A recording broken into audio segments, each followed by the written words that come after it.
Good morning. चलिए आ जाइए आ जाइए। कहाँ थे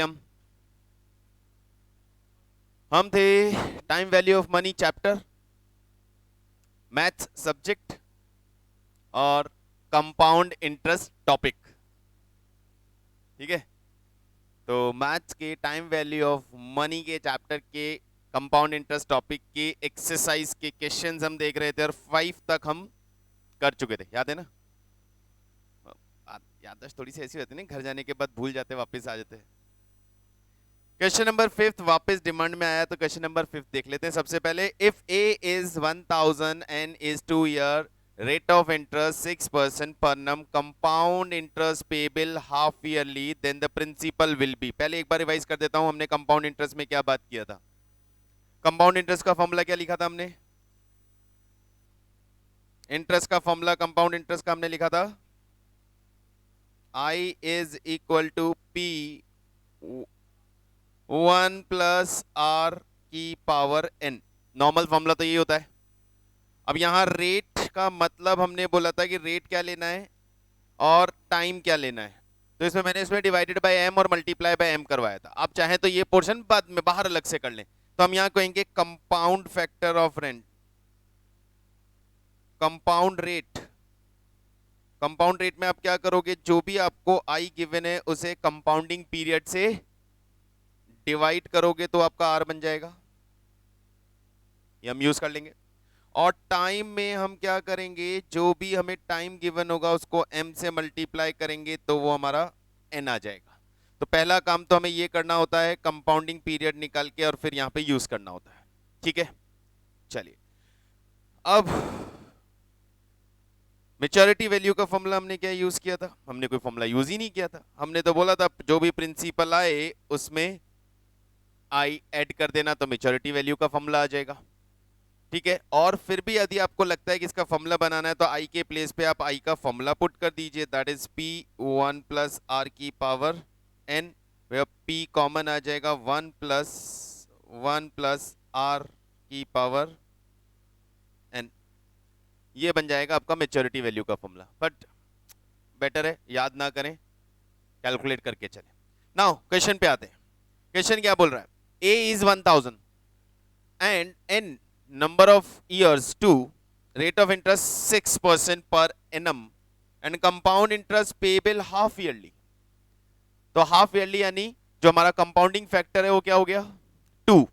कंपाउंडिंग फैक्टर 2 हो गया तो रेट ऑफ इंटरेस्ट को 2 से डिवाइड करना है और टाइम को 2 से मल्टीप्लाई करना है। पहला काम तो ये कर लेते हैं हम। हमारे लिए क्वेश्चन में जो इंफॉर्मेशन है उसके अकॉर्डिंग जो रेट ऑफ इंटरेस्ट है वो 6/2 यानी 3% रहेगा, और टाइम हमें जो 2 ईयर दिया है वो 2 × 2 4 हो जाएगा।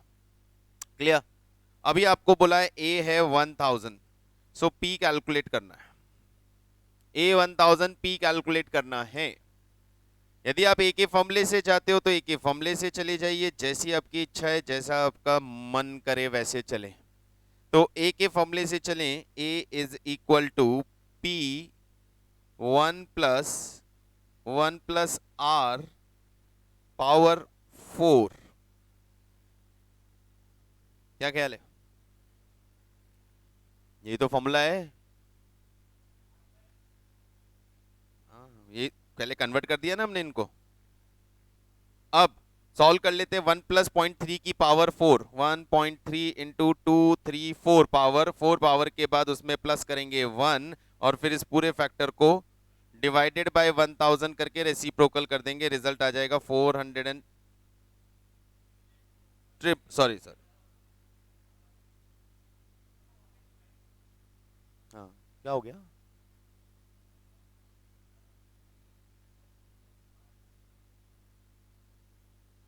अरे वो तो इंटरेस्ट का फॉर्मूला है यार, हमें मैच्योरिटी वैल्यू दिया हुआ है क्वेश्चन में।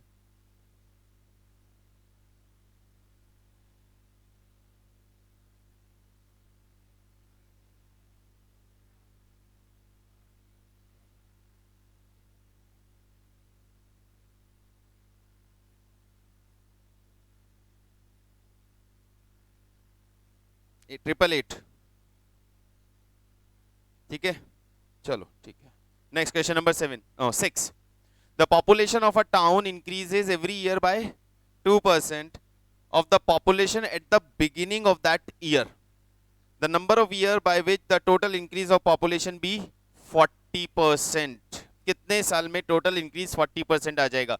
अब यहाँ जो 2% है ये इनिशियल एवरी ईयर इंक्रीज नहीं है, ये 2% एवरी ईयर के स्टार्ट की पॉपुलेशन का इंक्रीज है। तो एक तरह से ये 2% हो गया आपका कंपाउंडिंग एनुअल, या हर साल जो ओपनिंग में वैल्यू होगी उस पर 2% का इंक्रीज आता जाएगा। बेसिक पॉपुलेशन पे 2% का इंक्रीज नहीं है, हर साल के ओपनिंग पे 2% का इंक्रीज है। यानी फर्स्ट ईयर यदि 100 है तो ईयर एंड पे 102, नेक्स्ट ईयर 102 का 2% इंक्रीज होगा, फिर वो ऐड होके फिर उसका 2% इंक्रीज होगा। तो यहां पे एक तरह से ये जो 2% है ये हमारे लिए क्या हो गया? ये कंपाउंडिंग इंटरेस्ट हो गया, और वो भी एनुअली कंपाउंडिंग हो गया।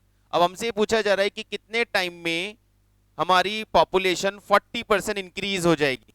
तो अज्यूम करके चलो कि स्टार्ट में हमारे पास 100 है, 40% इंक्रीज होने का मतलब मेच्योरिटी वैल्यू हो गई 140। अब ये फैक्ट्स आपके सामने आ गए। स्टार्ट में हमारे पास जो पॉपुलेशन है वो है 100, P इज 100, मेच्योरिटी वैल्यू हो गया 40% इंक्रीज होने का मतलब 140। रेट ऑफ इंटरेस्ट आपके पास है 2%, हमें टाइम कैलकुलेट करना है। मेच्योरिटी वैल्यू का फॉर्मूला लगाते हैं, A is equal to P 1 plus R की power N। A is 140, P is 100, 1 plus R is 0.02 power N, that is not available with us।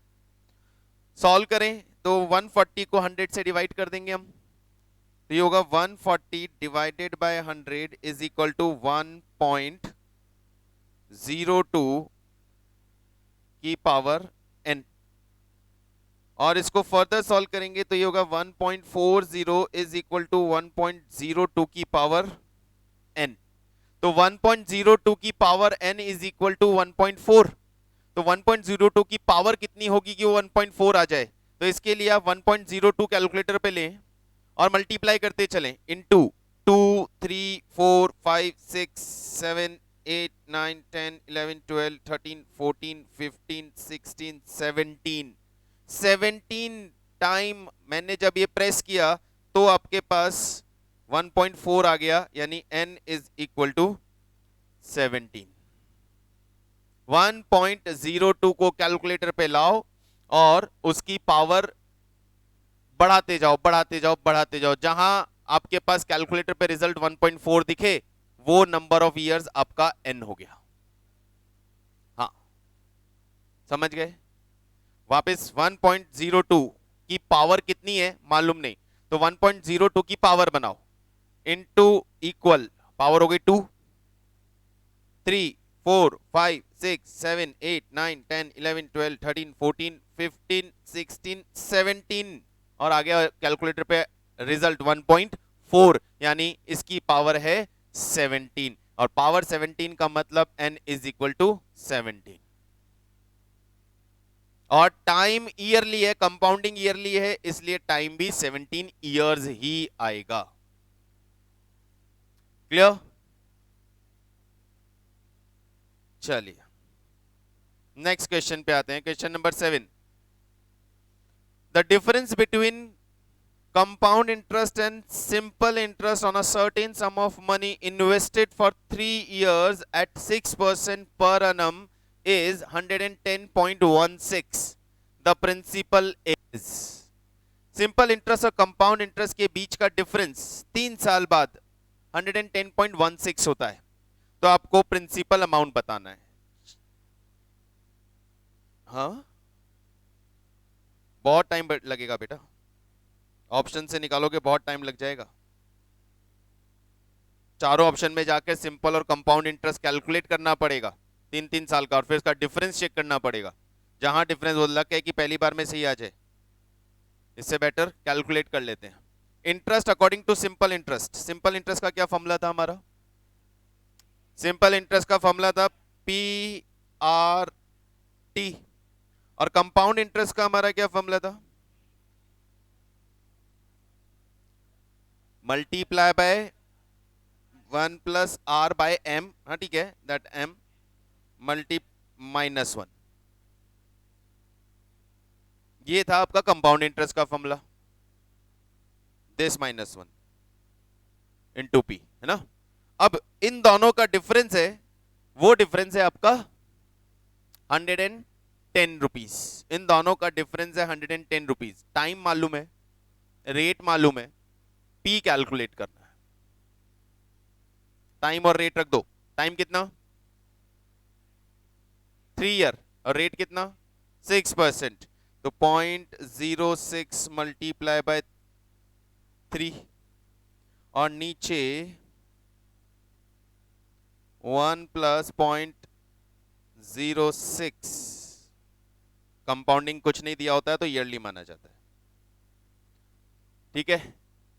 इसको सॉल्व करते हैं तो ये आता है पी की पी मल्टीप्लाई बाय 0.18, और इसको सॉल्व करते हैं तो क्या आता है 1.06 की पावर 3 इंटू 3 पावर 3 -1, ये आ रहा है 0.19, ठीक है। तो P 0.19 minus P 0.18 is equal to 110 point,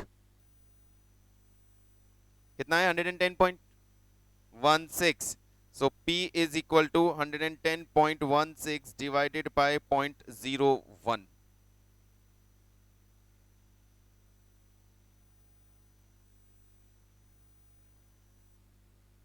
11,016 rupees का प्रिंसिपल होना चाहिए। कहीं भी नहीं है, नहीं नहीं नहीं, इतना आसपास थोड़ी होगा कोई। देखो कोई कैलकुलेशन मिस्टेक हुआ है तो एक बार चेक कर लो फटाफट से।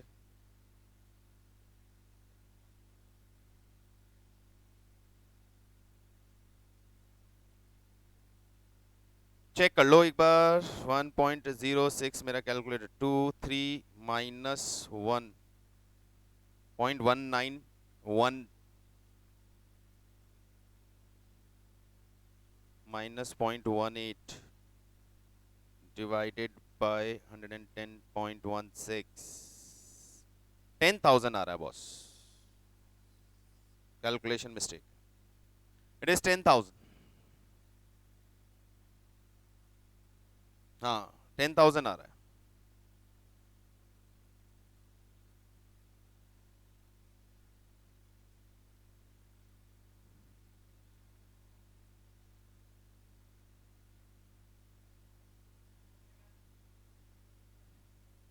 देखो डिजिट के आगे 3 या 4 डिजिट तक लोगे ना तो करेक्ट हो जाएगा, ठीक है। 10,000 रुपीज आंसर आ रहा है, कैलकुलेशन मिस्टेक था। आगे समझ में। सिंपल इंटरेस्ट का फॉर्मूला लगा के वैल्यू निकाला, कंपाउंड इंटरेस्ट का फॉर्मूला लगा के वैल्यू निकाला, और दोनों का डिफरेंस 110.1। सिंपल मैथ्स है ये, सिंपल मैथ्स है, हमने इसमें कुछ कोई टेक्निक या ट्रिक नहीं यूज किया है। Question number 8, the useful life of a machine is estimated to be 10 years and the cost is 10,000 rupees. Rate of depreciation is 10% per annum. The scrap value at the end of its life is, ये तो simple simple सी बात है यार। 10,000 rupees cost है और 10% पर NM का rate of depreciation लगाना है। 10 ईयर के बाद उसका स्क्रैप वैल्यू क्या बचेगा,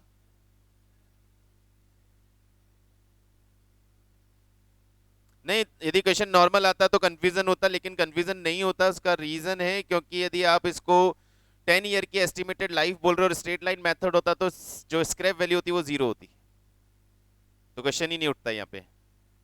तो 10 ईयर के बाद इसका स्क्रैप वैल्यू निकालने के लिए क्या करोगे, अकाउंट्स पढ़ रहे हो, डेप्रिसिएशन आता है 10,000 माइनस 10% करते चलिए 10 बार।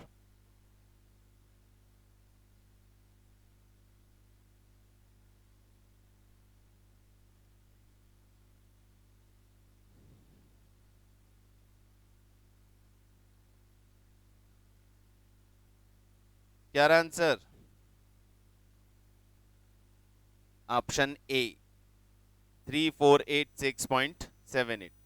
सिंपल है, कोई फॉर्मूला नहीं चाहिए। 10% 10% 10 ईयर तक डेप्रिसिएशन लगा दिया, रिजल्ट आ गया। Question number 9. The effective rate of interest corresponding a normal rate of 7% per annum convertible quarterly. Effective rate calculate करना है, यहाँ पे ये कंपाउंडिंग क्वार्टरली है, उसको इफेक्टिव रेट में कन्वर्ट करना है. फॉर्मूला लिख लीजिए. इफेक्टिव रेट में कन्वर्ट करने का वैसे तो हमें पता है, लेकिन फिर भी मैं लिखवा देता हूं. इफेक्टिव रेट का formula, effective rate is 1 plus R की power n minus 1. It is your effective rate. It is the formula of effective rate. और R ही लेना है इफेक्टिव रेट. और यदि इंटरेस्ट से इफेक्टिव रेट निकालना है तो PET. E stand for effective rate. लेकिन अभी हमारे पास रेट ऑफ इंटरेस्ट ये वाला फॉर्मूला यूज करना है. इफेक्टिव रेट निकालना है. क्या रेट ऑफ इंटरेस्ट गिवन है क्वेश्चन में? रेट ऑफ इंटरेस्ट है 7% और कंपाउंडिंग है quarterly. Rate of interest 7%, compounding quarterly. ठीक है, तो ये हो गया आपका 1 प्लस 7% डिवाइडेड बाय 4. तो 7 divided by 4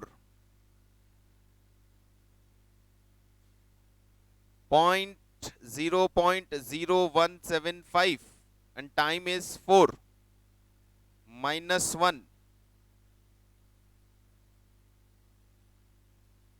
Effective rate is 7.18%. Simple calculation. बेटा यही है मैथ्स ही कर रहा हूं और कुछ भी नहीं कर रहा. 1 R का मतलब क्या है? 7 नहीं है. रेट अपॉन कंपाउंडिंग फैक्टर, ये मत भूलना वरना सब गड़बड़ हो जाएगा. R का मतलब है 7/4. 7/4 7% डिवाइडेड बाय 4 कितना आता है? 1.75%. इसका मतलब हो गया 0.0175. पावर n में 1 ईयर लेता हूं तो 1 इंटू 4 क्वार्टरली है, -1. ये हो गया आपका इफेक्टिव रेट.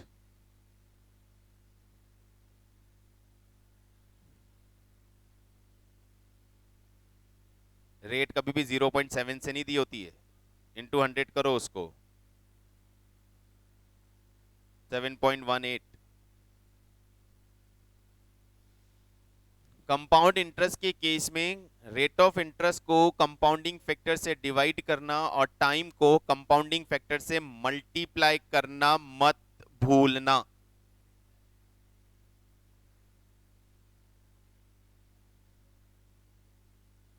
वो तो करना ही है. रेट को हमेशा जब लिखते हैं तो फ्रैक्शन में लिखें. नहीं लिखना है तो मत लिखो यार, उसमें कोई प्रॉब्लम नहीं है. मैं आपको बता रहा हूँ, कैलकुलेटर चलता है ना, इसको ऐसे लिखिए. 1 प्लस 1.75% की पावर 4 माइनस 1.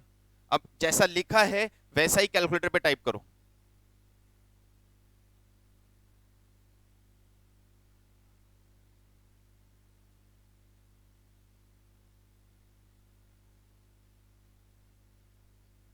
-1.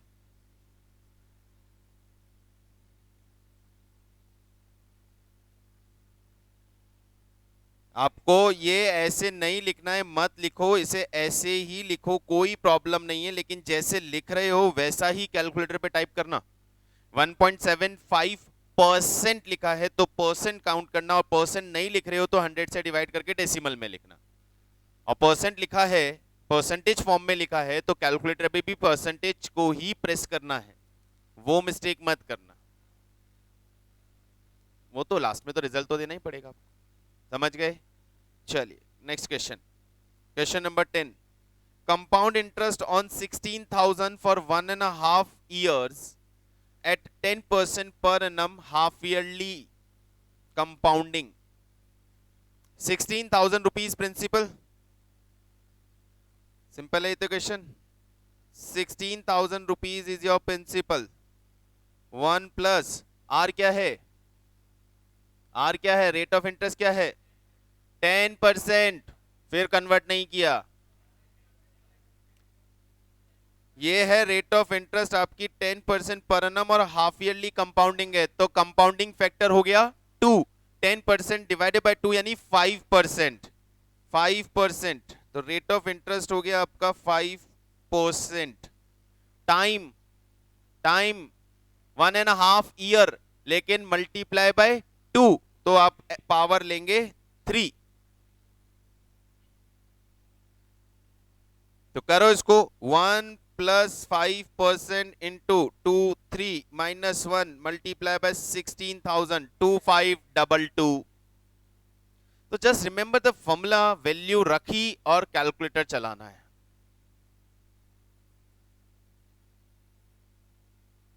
वो एक ही बात है, ठीक है भाई। ए निकालना हो डायरेक्टली तो ये -1 मत करो, तो ए निकल जाएगा, माइनस मत करोगे तो इंटरेस्ट निकल जाएगा। Next, a CI on 40,000 at 10% per annum for a 1 year period when the interest is payable quarterly। तो ये क्वार्टरली से करना है, क्वार्टरली से करना है।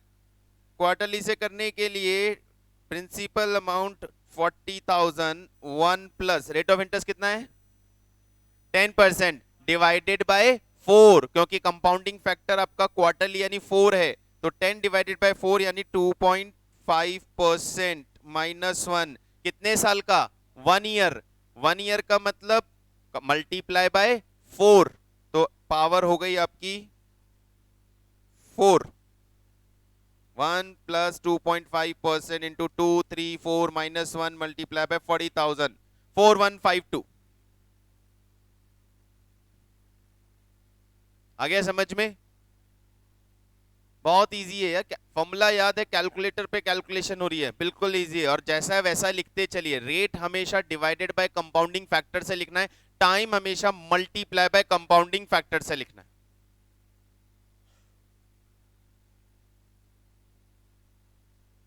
Next question number 12, simple interest and compound interest on 2400 for 2 year at 5% per annum is। Compound interest और simple interest के बीच का डिफरेंस पूछा है, तो सिंपल इंटरेस्ट 2 ईयर 5%, पीआईटी निकाल दो। कंपाउंड इंटरेस्ट का फॉर्मूला निकाल दो और डिफरेंस बता दो। बहुत आसान है।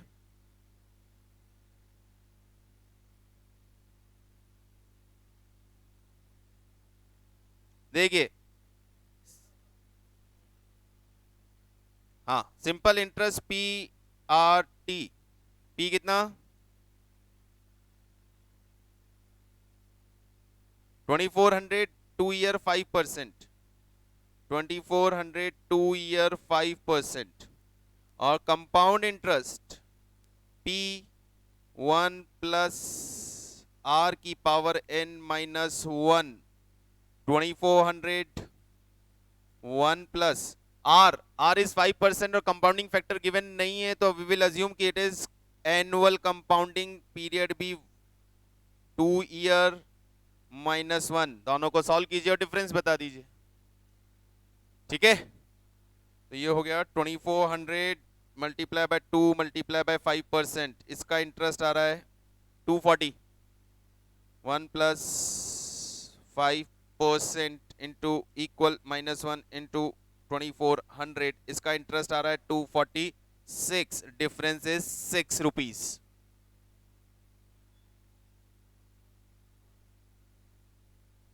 सिंपल इंटरेस्ट में इंटरेस्ट प्रिंसिपल में ऐड ना करके आपको दे दिया जाता है, यूं अज्यूम किया जाता है।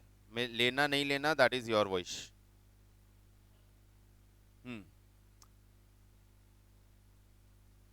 समझ गए? चलिए next question, question number 13, the annual birth and death rate are per 1000 are 39.4 and 19.4. The number of year in which the population will be doubled assuming there is no immigration or immigration is। Birth rate है आपका 39.4 on 1000 और death rate है 19.4 on 1000। आपसे पूछा है कितने साल में पॉपुलेशन डबल हो जाएगा, जहां कोई इमिग्रेशन और एमिग्रेशन नहीं है। इमिग्रेशन मतलब कोई नया, इमिग्रेशन एमिग्रेशन का मतलब ना तो कोई नया बाहर से आ रहा है और ना कोई इंडिया छोड़ के जा रहा है, सिर्फ जो भी जा रहा है वो भगवान के बुलावे पे जा रहा है, जो भी आ रहा है वो भगवान के बुलावे से ही आ रहा है। मतलब पॉपुलेशन इंक्रीज हो रही है पैदा होने से ही, और कम हो रही है डेथ होने से। इंक्रीज हो रहा है 39.4, डिक्रीज हो रहा है 19.4, तो नेट इंपैक्ट है 20% का। नेट इंपैक्ट है 20 का। इन दोनों का डिफरेंस आपका नेट इंपैक्ट है ऑन 1000, ऑन 1000। तो 1000 पे 20, तो परसेंट कितना हुआ? 2%। 1000 पे 20 का इंक्रीज कितना परसेंट हुआ? एक सेकेंड।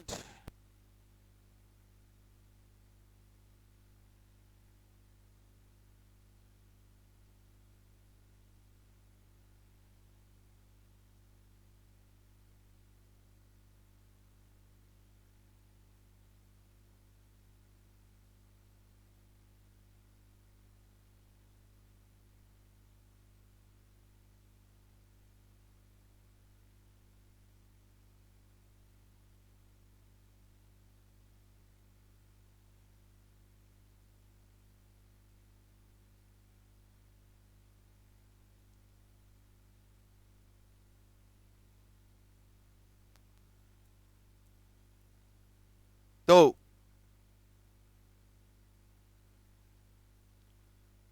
अब यहां पे कैलकुलेशन कैसे करनी है, तो आपके पास एक तरह से दो क्वेश्चन हो गए। एक 1000 इंक्रीजेस बाय 39.4 एवरी ईयर, और एक 1000 डिक्रीजेस बाय 19.4। तो आपका जो रेट का डिफरेंस है दैट इज 20। तो नेट इंक्रीज आ रहा है हमारा 20 पर 1000। अब 20 पर 1000 का इंक्रीज आ रहा है, तो ये पूछ रहा है कितने साल में इट विल बी डबल्ड, कितने साल में इट विल बी डबल्ड। तो प्रिंसिपल यदि आपका 100 है तो मेच्योरिटी आपकी 200 है। तो 100 से मेच्योरिटी 200 कितने साल में हो जाएगी? और एवरी ईयर जो इंक्रीज डिक्रीज होता है वो कंपाउंड होता है, सिंपल नहीं है। तो आ जाओ फॉर्मूले पे, फॉर्मूले पे आ जाओ। हमारा ए का फॉर्मूला था P1 प्लस आर की power n, where a is 200, p is 100, 100 का 200 डबल हुआ। 1 plus R rate of interest 2%, और टाइम मालूम नहीं है। तो पहले तो ये 100 नीचे जाके डिवाइड हो जाएगा इसमें। इट इज 100, 200 बाय 100, 1.02 की पावर n, और you can say 2 is equal to 1.02 की पावर n। 1.02 की power n is equal to 2। तो n क्या होना चाहिए? तो 1.02 को n के इक्वल 2 के इक्वल लेकर आना है, 1.02 को 2 के इक्वल लेके आना है पावर इंक्रीज करके। कैलकुलेटर पे 1.02 मल्टीप्लाई बाय इक्वल 2 3 4 5 6 7 8 9 10 11 12 13 14 15 16 17 18 19 20 21 22 23 24 25 26 27 28 29 30 31 32 33 34 35 35 पे कैलकुलेटर के ऊपर वैल्यू 2 आ रही है मेरे पास, यानी 35 इयर्स में यहां पे पॉपुलेशन डबल हो जाएगी। n की वैल्यू 35 है, तो 1.02 पावर 35 इज इक्वल टू 2। क्योंकि अभी यहाँ पे आप ये बात करेंगे ना तो रूट, अब पावर सॉल्व कैसे करूं तो वो प्रॉब्लम हो जाएगा। इसलिए बेटर तरीका ये वाला है कि आप इनर वैल्यू जिसकी पावर n है उसकी पावर कैलकुलेट करते चलिए, अनटिल अनलेस आपके पास कैलकुलेटर पे वो रिजल्ट अमाउंट ना आ जाए। तो 1.02 की पावर हम निकालते चले कब तक? जब तक स्क्रीन पे 2 ना दिख जाए। तो वो दिख रहा है 35 पे,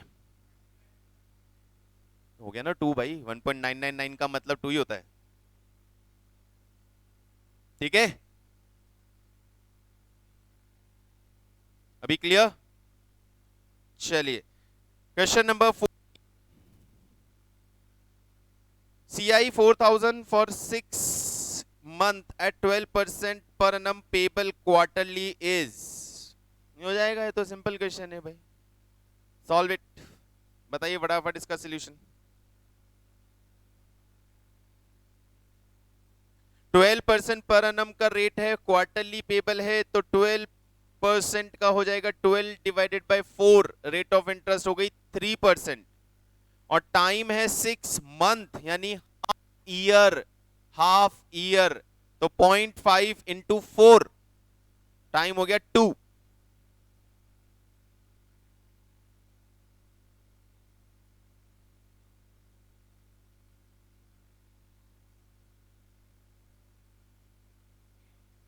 $243.6, गड़बड़ मत करना, 6 मंथ है ये, 6 मंथ का मतलब होता है 0.5 ईयर, और क्वार्टरली कंपाउंडिंग है यानी कंपाउंडिंग फैक्टर 4, तो आपके पास जो n होगा वो 2 होगा।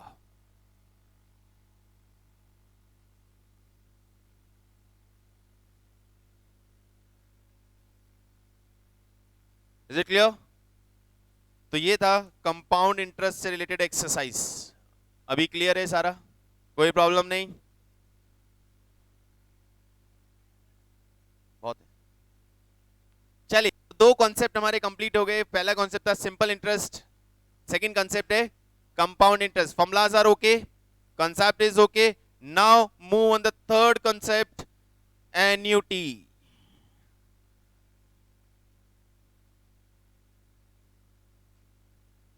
एन्यूटी, और प्रैक्टिकल लाइफ में बहुत इंपॉर्टेंट कॉन्सेप्ट है, प्रैक्टिकल लाइफ में बहुत इंपॉर्टेंट कॉन्सेप्ट है। एन्यूटी का मतलब क्या होता है? एन्यूटी का मतलब होता है इंस्टॉलमेंट पेमेंट। एन्यूटी, बहुत जगह हम एन्यूटी यूज करते हैं, लाइक घर पे आपने सुना होगा, आरडी करवाया हमने, रिकरिंग डिपॉजिट, मंथली 500 रुपए जमा करवाते हैं, 7% का रेट ऑफ इंटरेस्ट मिलेगा, 5 साल बाद कितना पैसा हाथ में आएगा? How you will calculate it? Monthly 500 rupees deposit किया या मंथली 1000 रुपी डिपॉजिट किया, रेट ऑफ इंटरेस्ट इज 7%, तो मेच्योरिटी वैल्यू क्या होगा? सर 7% से डायरेक्टली इंटरेस्ट लगा सकते हो क्या? नहीं भैया, पहला वाला जो 500 आपने डिपॉजिट किया उस पे 7% एवरी ईयर 5 साल मिलेगा, लेकिन दूसरा वाला जो 500 किया उस पे 5 साल का इंटरेस्ट नहीं मिलेगा, उसमें 4 साल 11 मंथ का इंटरेस्ट मिलेगा, और फिर ये कंपाउंड भी होगा। कैसे निकालोगे? It is annuity. कई बार हमारे पास रिवर्स इंफॉर्मेशन होती कि यार आज से 5 साल बाद मुझे 1 लाख रुपए की रिक्वायरमेंट है और मैं मंथली या ईयरली कुछ चाहता हूं, तो कितना अमाउंट मंथली सेव कर कि 5 साल बाद मेरे हाथ में 50,000 रुपीज आ जाए यदि रेट ऑफ इंटरेस्ट मुझे 8% मिल रहा है? कैसे निकालेंगे? सर मैं अभी 2 लाख रुपए का लोन ले रहा हूं, 5 साल में रीपे करूंगा विद इंटरेस्ट, लेकिन मंथली इंस्टॉलमेंट में रीपे करूंगा, तो मेरी मंथली इंस्टॉलमेंट कितनी होगी? कैसे निकालेंगे? ये सारे कॉन्सेप्ट्स, ये जो हमने एग्जांपल्स लिए, ये सारे एग्जांपल्स एन्युटी एग्जांपल्स हैं। इस एन्युटी में कभी हमें निकालना होता है फ्यूचर का वैल्यू, कभी हमें निकालना होता है प्रेजेंट का वैल्यू, और कभी हमें निकालना होता है एन्युटी का अमाउंट। तो एन्युटी का जो कॉन्सेप्ट है वो एक चीज समझ में आ गई कि यहां पे हम fixed amount of money regularly, like pension, rent of house etcetera, जो हम डिपॉजिट करते हैं। अभी जैसे हमें बोला जाता है कि आप 10 साल तक इतना मनी गवर्नमेंट को डिपॉजिट करो, रिटायरमेंट के बाद आपको मंथली पेंशन मिलेगा। हाउ दे कैलकुलेट कि मंथली पेंशन मिलेगा कितना? तो उन्होंने आपके डिपॉजिटेड अमाउंट पे कितना इंटरेस्ट वो रेगुलरली अर्न करेंगे, अकॉर्डिंगली उन्होंने आपका लाइफ टाइम पेंशन बनाया। तो लाइफ टाइम पेंशन मंथली कैसे निकलेगा? That is the matter of annuity. तो इतने सारे केसेस में एन्युटी हमारे लिए बहुत इंपॉर्टेंट हो जाता है। जैसे लाइफ इंश्योरेंस प्रीमियम कैसे डिसाइड किया जाता है, लोन लेते हैं तो उसकी इंस्टॉलमेंट कैसे डिसाइड की जाती है, आरडी लेते हैं तो उसकी मैच्योरिटी वैल्यू कैसे डिसाइड की जाती है, मकान आपने खरीदा, मनी इन्वेस्ट किया, उसे रेंट पे आपको देना है तो आपको रिटर्न मिलता रहे तो रेंट कितना आपको लेना है, ये कैसे कैलकुलेट किया जाएगा? ये सारे cases we can solve through this annuity concept. बात समझ में आ रही है? तो एन्युटी में हमारे पास एक होता है परपीचुइटी और एक होता है फिक्स्ड एन्युटी। फिक्स्ड एन्युटी का मतलब कितने साल तक आप डिपॉजिट कर रहे हो, और परपीचुइटी का मतलब लाइफ लॉन्ग एन्युटी क्या होगा, जहां जब तक जिंदा जब तक मिलता रहे, दैट इज लाइक पेंशन। तो अलग अलग कॉन्सेप्ट हैं सबके। सबसे पहले हम एन्युटी की बात करें तो एन्युटी में दो तीन चीजें आपको ध्यान रखनी है। एक तो हर बार जो आपकी इंस्टॉलमेंट अमाउंट होगी that must be equal. Installment monthly yearly जो भी आप इंस्टॉलमेंट दे रहे हैं, हम यहां जनरली ईयरली बात करेंगे, तो जो भी आप ईयरली इंस्टॉलमेंट दे रहे हैं दैट मस्ट बी इक्वल। 5,000 पर ईयर, 2,000 पर year, installment must be equal. Installment change नहीं होगी, अदरवाइज कैलकुलेशन चेंज हो जाएगी। सेकंड, जो आपका पीरियड ऑफ पेमेंट है उसके बीच में जो गैप है दैट मस्ट बी सेम, यानी इधर मंथली, क्वार्टरली, एनुअली, तो हर साल देंगे, और हर साल कब देंगे वो भी सेम, डेट भी सेम। या तो स्टार्ट में दे रहे हैं तो हर साल के स्टार्ट में ही जाना चाहिए, एंड में दे रहे हो तो हर साल के एंड में ही जाना चाहिए। तो that period time interval must be same. तो दो चीज हमने की, अमाउंट पेड और received must be constant, and time interval between two consecutive payment must be same. जैसे कि एक एग्जांपल आपके सामने रखा है, that is not needed to understand. ये पहली दो मेन पॉइंट एन्युटी के लिए आप ध्यान रखिएगा। एन्युटी में दो मेन पॉइंट क्या, पहला इंस्टॉलमेंट की फॉर्म में पेमेंट या रिसीट है। जो इंस्टॉलमेंट है वो हमेशा सेम अमाउंट की होगी। सेकंड, जो भी इंस्टॉलमेंट आप पे कर रहे हैं या रिसीव कर रहे हैं उसके दो कॉन्जिक्यूटिव इंस्टॉलमेंट के बीच में जो टाइम गैप है वो सेम होगा। तो same interval between two installment, the amount of installment must be same, चाहे रिसीव करो या पे करो, वो डिपेंड करता है आप किस चीज के लिए कैलकुलेट कर रहे हो। Is it okay? Now second concept in annuity is annuities of two type. एक कहलाता है आपका रेगुलर एन्युटी और एक कहलाता है आपका एन्युटी ड्यू।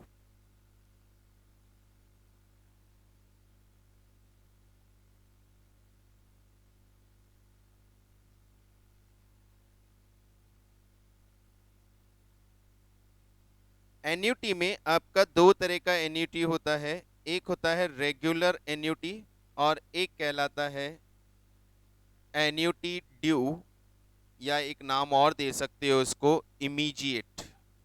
ड्यू और इमीजिएट।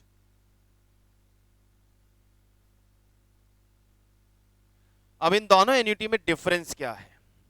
डिफरेंस बहुत सिंपल सा है। रेगुलर एन्युटी का मतलब है पेमेंट या receipt at the end of the year. यहां पे at the end of the year होता है और यहां होता है at the start of the year.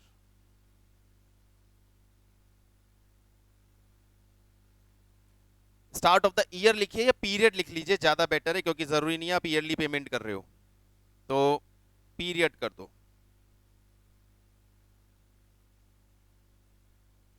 जब आप इंस्टॉलमेंट का पेमेंट या इन्वेस्टमेंट का पेमेंट या रिसीट जो भी आपके पास हो रही है वो स्टार्ट ऑफ द ईयर पे होती है तो वो एन्युटी ड्यू कहलाता है, और यदि वो एंड ऑफ द ईयर पे होती है तो वो रेगुलर एन्युटी कहलाता है।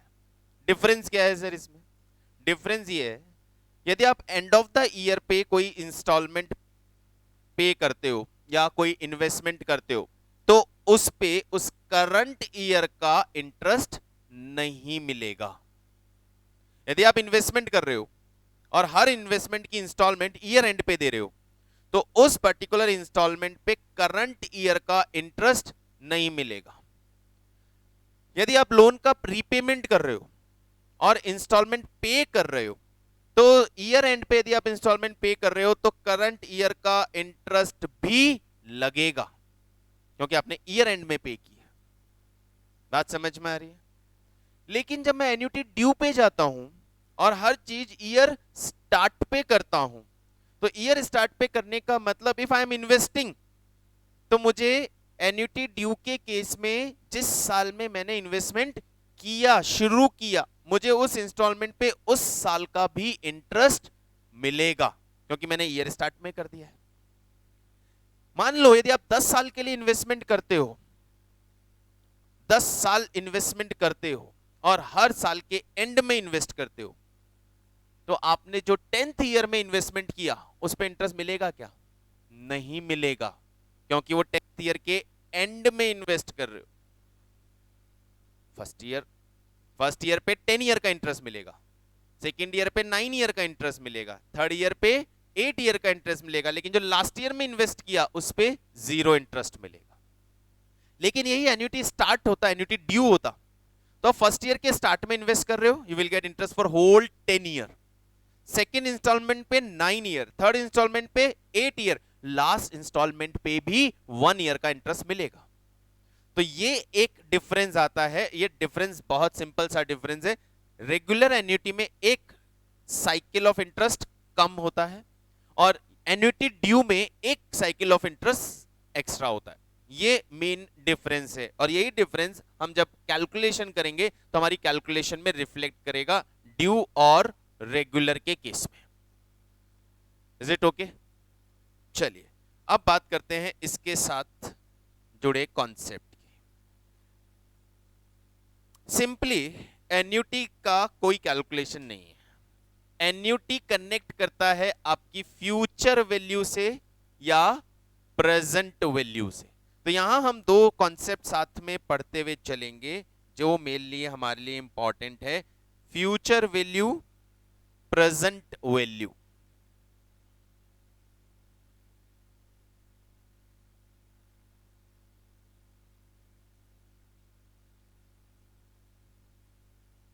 मतलब क्या है फ्यूचर वैल्यू और प्रेजेंट वैल्यू का? फ्यूचर वैल्यू का मतलब है यदि आपने आज कोई मनी डिपॉजिट किया और वो आपको 10 साल बाद वापस मिलेगा, तो कितना मिलेगा, वो उसकी क्या कहलाती है? मैं आपको उल्टा बोलूं कि you will get this much after 10 year, तो what amount you required to deposit now. तो आज क्या डिपॉजिट करना है? Present value. फ्यूचर में क्या वापस मिलेगा? Future value. आज क्या लोन लिया? Present value. फ्यूचर में कितना रीपे करोगे? Future value. बस इतना सा दिमाग में याद रखना, प्रेजेंट वैल्यू का मतलब होता है आज की प्राइस, आज का इन्वेस्टमेंट प्राइस, और फ्यूचर वैल्यू का मतलब होता है मैच्योरिटी वैल्यू, यानी भविष्य में आपको वापस कितना मिलेगा या कितना देना है।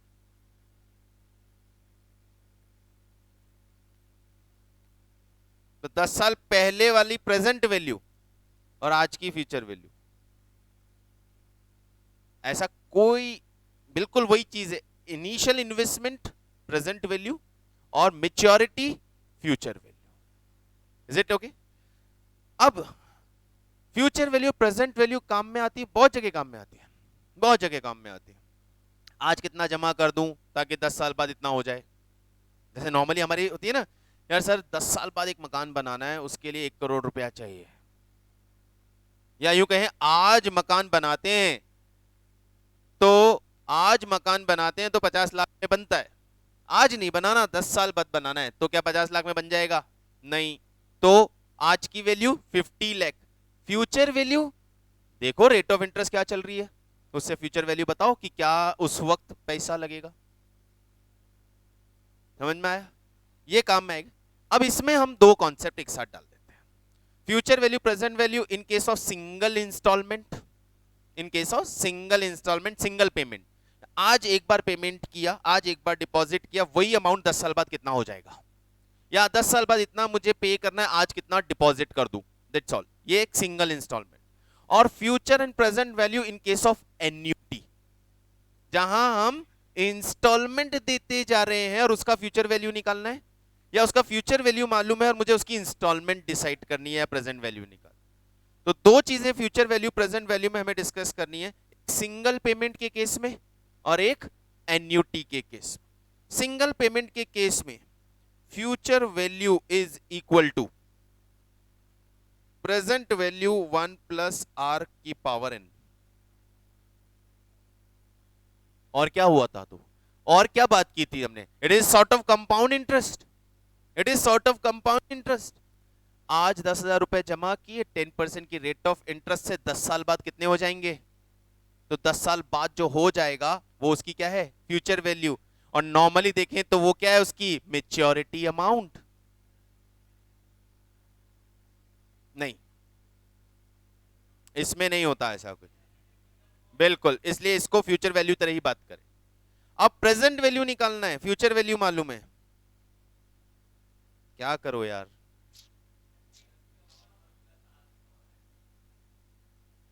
Future value divided by 1 plus R की पावर एन। यहां पे आर और एन बिल्कुल वैसे ही समझिएगा जैसे कंपाउंड इंटरेस्ट में समझा था। यदि कंपाउंडिंग फैक्टर अलग अलग हैं तो अकॉर्डिंगली लेके चलेंगे। ये सबसे इजी सा, सबसे आसान सा काम था, सिंगल इंस्टॉलमेंट। ये बताने की कोई चीज नहीं थी, हम बात कर चुके हैं कंपाउंड इंटरेस्ट के केस में। हमें मेनली अभी जो डिस्कस करना है वो एन्यूटी का ही मैटर है। Annuity, present value and future value of annuity, हमें उस चीज पे बात करनी है। तो सबसे पहले हम लेंगे फ्यूचर वैल्यू ऑफ एन्यूटी।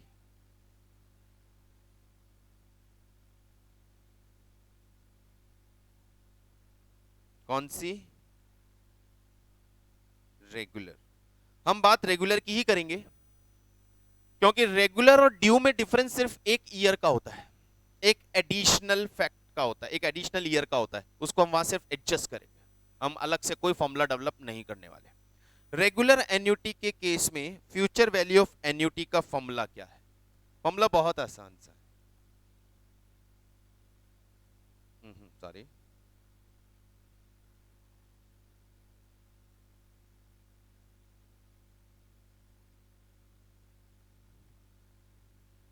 क्या हुआ, क्या चेंज किया, एक चेंज किया, डिवाइडेड बाय आर और ऐड किया है कंपाउंड इंटरेस्ट के फॉर्मूले में।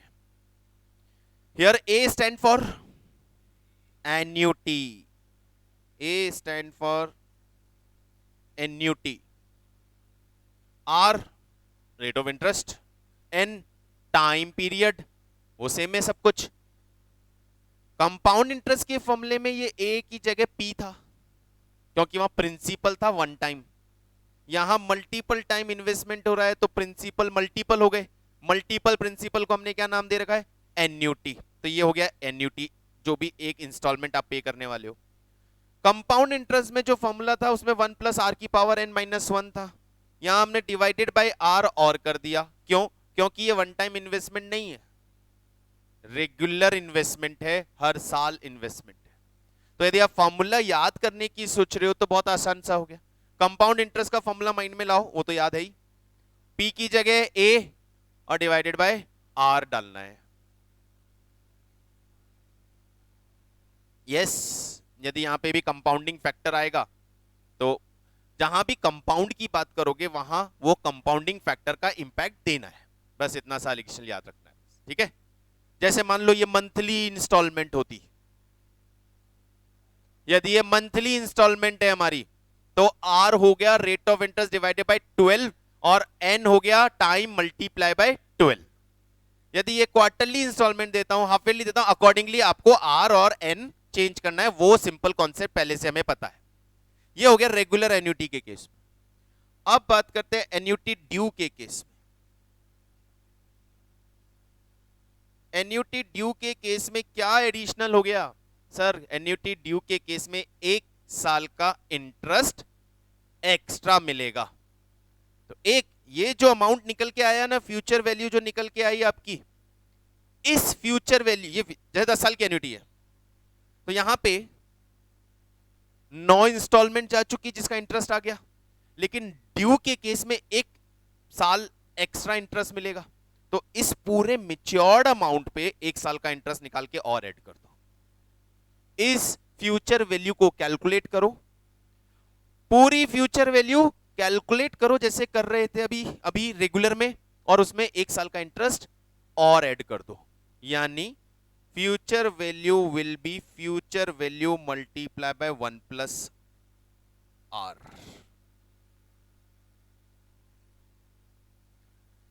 कौन सी फ्यूचर वैल्यू, ये वाली फ्यूचर वैल्यू को यहां पे रख के उस पे 1+r डाल दो तो आपके पास ड्यू की फ्यूचर वैल्यू आ जाएगी।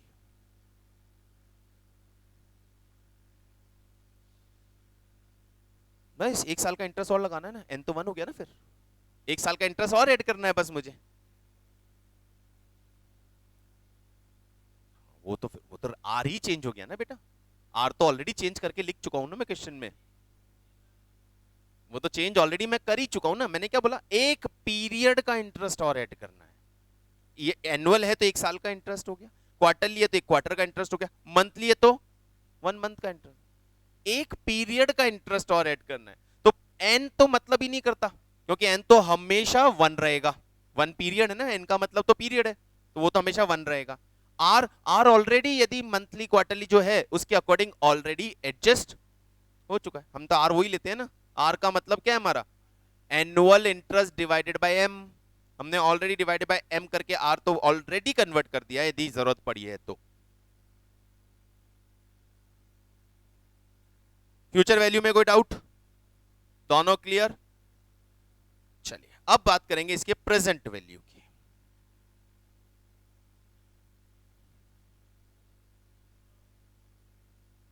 नहीं, एन्युटी का मतलब होता है 1 इंस्टॉलमेंट। ऑब्वियसली एन्युटी का मतलब सारी इंस्टॉलमेंट की टोटल लेनी नहीं है, हर इंस्टॉलमेंट पे इंटरेस्ट कैलकुलेट है। एन्युटी का मतलब है ए का मतलब है एन्युटी, इंस्टॉलमेंट अमाउंट लिख देता हूं। एन्युटी का मतलब ही इंस्टॉलमेंट होता है ना।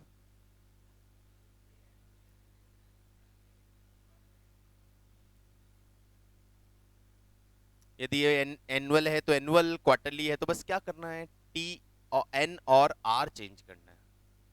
ठीक है, चलिए पहले यहां तक कुछ क्वेश्चंस की तरफ चलते हैं।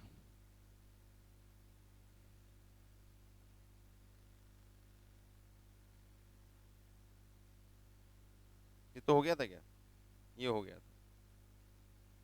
हम्म।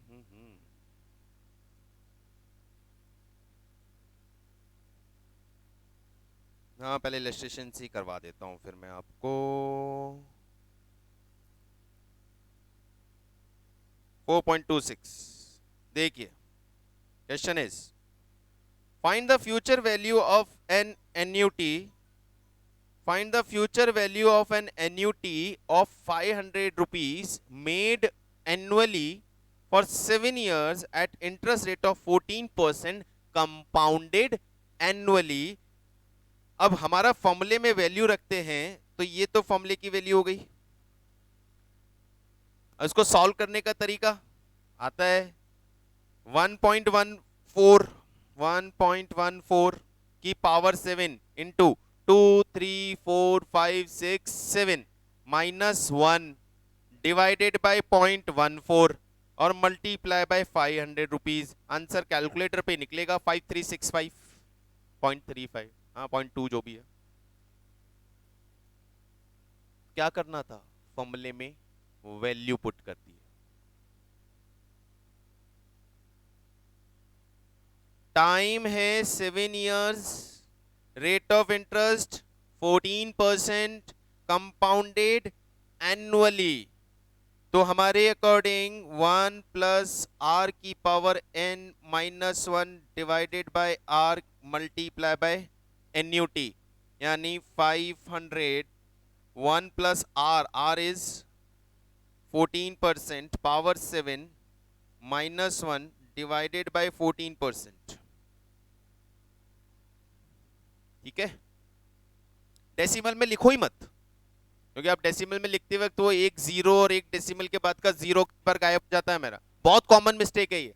14% को डेसिमल में कोई भी डिवाइडेड बाय 100 करके नहीं लिखता, या 4% को डिवाइडेड बाय 100 करके नहीं लिखता है, वो सीधा अपने दिमाग से ही लिखता है। आप 0.0 लगा दिया, वहां गड़बड़ होने के चांसेस रहते हैं।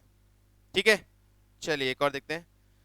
200 is invested at the end of each month is an amount paying interest 6% per year compounded monthly. What is the future value of this annuity after 10th payment? ठीक है, अब देखना फैक्ट्स। एन्युटी कितने का है, 200। ये ए हो गया 200, ठीक है। फिर क्या लेते हैं, 1 plus R minus 1।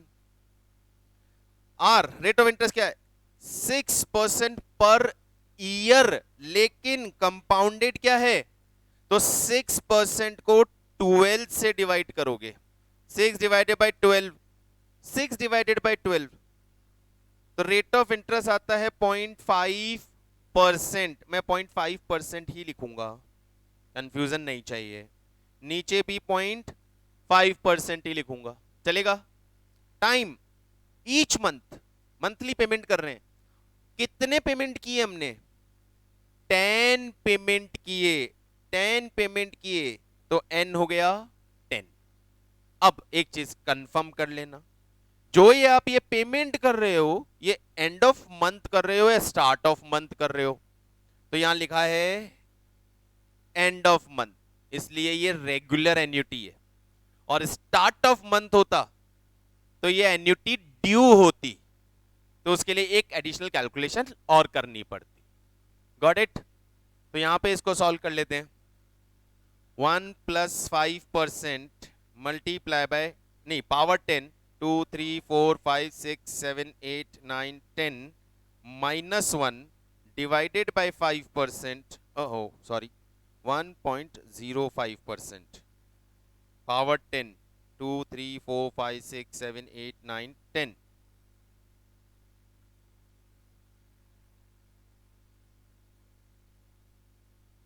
1.0511 minus 1 divided by 0.5% multiplied by 200, 20,000, क्या आ रहा है भाई,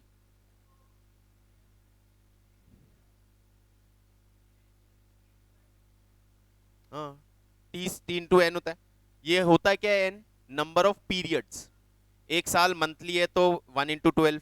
यहाँ इन्होंने बोला 10th पेमेंट ओनली, तो 10 पेमेंट है, 10 महीने, महीने ही लूंगा ना, 10th पेमेंट बोला ना, तो डायरेक्टली आपको क्या दिया हुआ है, पीरियड दिया हुआ है, 10 पीरियड का पेमेंट हुआ है, पावर 10। यदि यहाँ बोलता कि 2 साल बाद क्या होता, तो 2 साल में 2 मल्टीप्लाई बाय 12, 24 पेमेंट्स हो जाते हैं।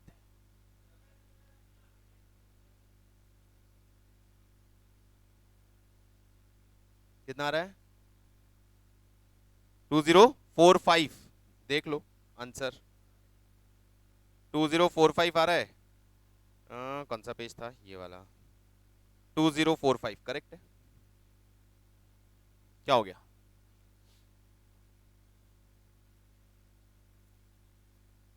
करो करो कैलकुलेटर चलाओ।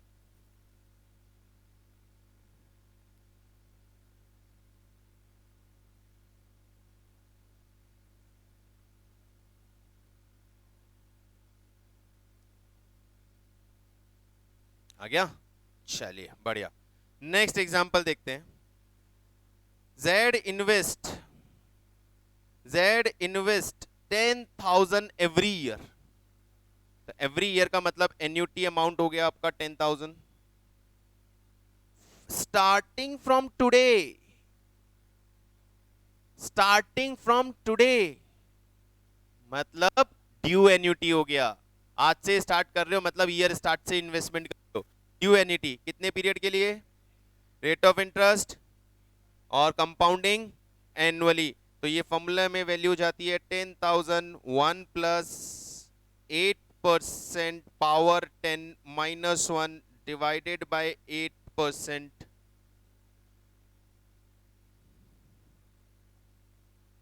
ऐसे ही जाएगा। सॉल्व करो, 1 plus 8% power 10 into 2 3 4 5 6 7 8 9 10 minus 1 divided by 10, गलत बटन दबा दिया, 1 plus 8% into 2 3 4 5 6 7 8 9 10 minus 1 divided by 8% multiply by 10,000। लेकिन जो ये अमाउंट आया ये रेगुलर एन्युटी का अमाउंट आया, हमें ड्यू एन्युटी का चाहिए, तो 1 प्लस आर से वापस मल्टीप्लाई करना है, मत करो प्लस 8% कर दो, एक ही बात है ना, एक साल का इंटरेस्ट और ऐड करना है ना, एक पीरियड का इंटरेस्ट और ऐड करना है ना, एक पीरियड की रेट ऑफ इंटरेस्ट 8 है, तो एक पीरियड का और इंटरेस्ट ऐड करना है, तो प्लस 8%, 454 करेक्ट, 1,56,004। फॉर्मूले से जाना है, फॉर्मूले से जाओ, मुझे कोई प्रॉब्लम नहीं है, लेकिन कैलकुलेटर की स्मार्ट ट्रिक यूज करनी है। तो जो रिजल्ट आया प्लस 8% और कर दिया, ये ड्यू का अमाउंट हो। तो फ्यूचर वैल्यू में क्या करोगे, पहले रेगुलर एन्युटी का रिजल्ट निकालोगे प्लस एक इंटरेस्ट और, ठीक है। चलिए कुछ कर, सिंपल लॉजिक है। तो ये है एन्युटी फ्यूचर वैल्यू। क्या ख्याल, बढ़िया, ओके। अब चलते हैं प्रेजेंट वैल्यू पे। टेंशन मत लो, क्लास के लिए चलने दो।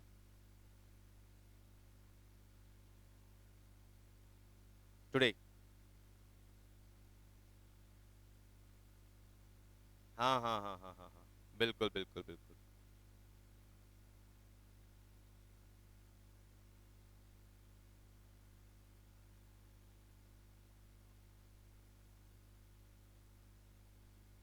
फ्यूचर वैल्यू हो गया, प्रेजेंट वैल्यू पे आते हैं।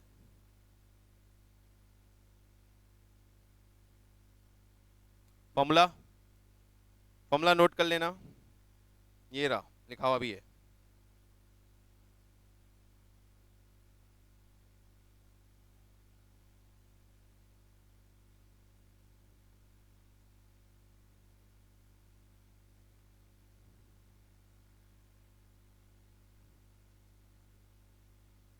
फॉर्मूला कुछ भी नोट कर लो, बताऊंगा मैं अपने तरीके से, बात हम अपने कैलकुलेटर की करेंगे। लिख देता हूं मैं formula. Present value is 1/A/1 + R⁻n। A stand for annuity और 1 + R⁻n, तो बाकी आपको पता ही है R क्या है और N क्या है, ठीक है। इसको ऐसे लिख सकते हैं क्या,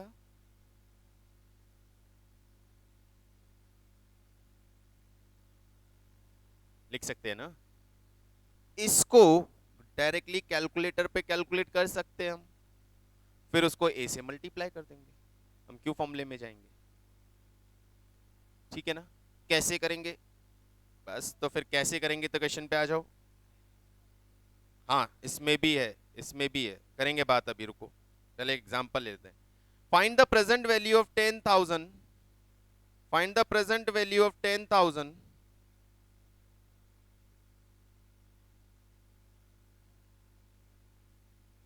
to be required after, find the present value of 10,000 to be required after 5 years if the interest rate is 9%। 5 साल बाद कितना चाहिए, 5 साल बाद कितना चाहिए, 10,000 रुपीज। हाँ, find the present value of 10,000 to be required after 5 year. 5 साल बाद कितना चाहिए, 10,000 रुपीज, ठीक है। और 5, नहीं नहीं, मल्टीप्लाई किसको करना है, it is already future value of annuity.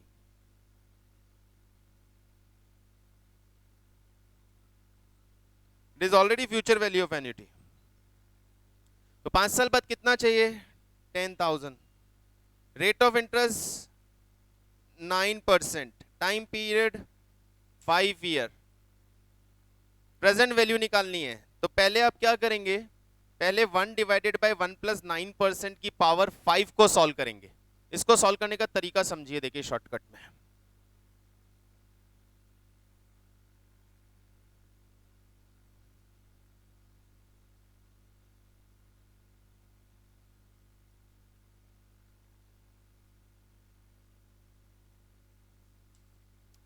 9%, तो 1.1 + 9%, अब ये डिवाइड में है, तो डिवाइड इक्वल, पहले डिवाइड इक्वल दबा दो, हाँ, और फिर इसकी पावर कितनी लेके जानी है, 5। तो पावर 5 ले जाने के लिए आपको पता ही है क्या करना है, equal equal equal equal, multiply equal नहीं,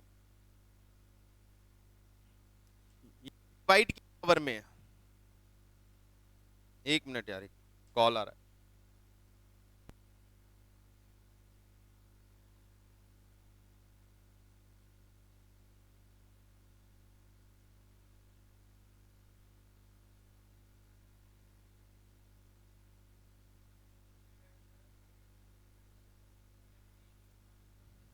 हाँ तो फिर चलो, नई ट्रिक नहीं सीखनी है, जाने दो जाने दो जाने दो, पुरानी ट्रिक से ही करेंगे हम, पुरानी ट्रिक से करेंगे।